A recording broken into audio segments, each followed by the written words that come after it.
For they are not all Israel who are of Israel, nor are they all children because they are the seed of Abraham.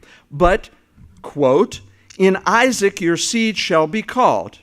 That is, those who are the children of the flesh, these are not the children of God, but the children of the promise are counted as the seed. For this is the word of promise, quote, from the Old Testament again, at this time I will come and Sarah shall have a son. Now you remember the story of Abraham and Sarah, very old, no children. God had promised that his descendants would be like the stars of heaven.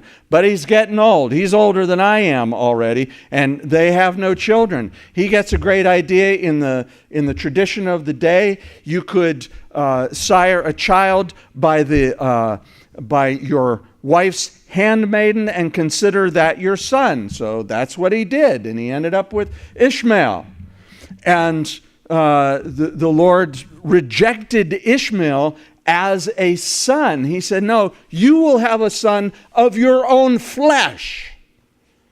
The angels came and spoke and said, look, you know what? Next year we're going to come by and Sarah's going to have a child. And Sarah was listening inside the tent where she was making lunch, I think. And she's listening and she heard that and she laughed out loud. She laughed out loud. Yeah. You know what Isaac's name means? Laughter. I love that. So it was a constant reminder of God's promise, because Abraham was what? I didn't look it up ahead of time to remember, and my memory isn't as good with this condition. Remember, I have a disease. Everybody, I think he was like 99 and Sarah was 90 when Isaac was born, something around there. So that they knew that this is God doing this. This is nobody else doing this. This is God doing this. And what Paul is doing is he's using this picture of Israel, a.k.a. Jacob's grandfather and grandmother, and the promise of Isaac, his father. He's using this to identify something for us here. He says, look, the promise was through Isaac, not through Ishmael. Ishmael was the child of the flesh, of the trying. Okay, I know how I'll do this. I'll impress God. I've got a great idea. He's going to love this one. Boom. Here, let Ishmael be blessed before you, Lord. No.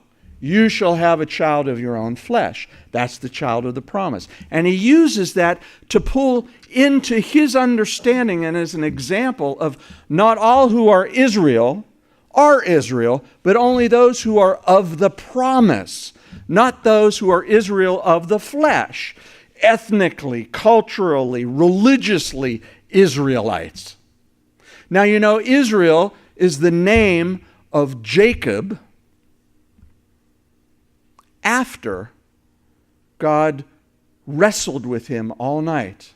Jacob was a dirty, rotten scoundrel deceiver.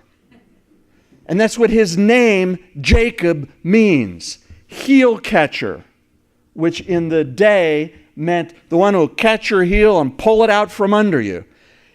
From his birth, that was his name, and he lived up to it. And you read the accounts of his life, he lived up to it.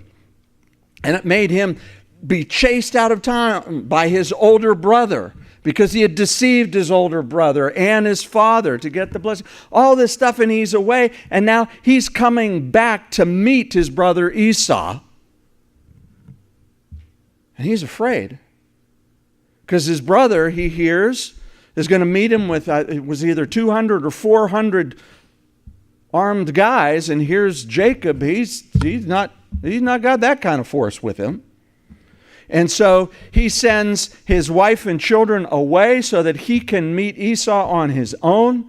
And it says he wrestles with the angel of the Lord, which is the Lord himself, all night, wrestling.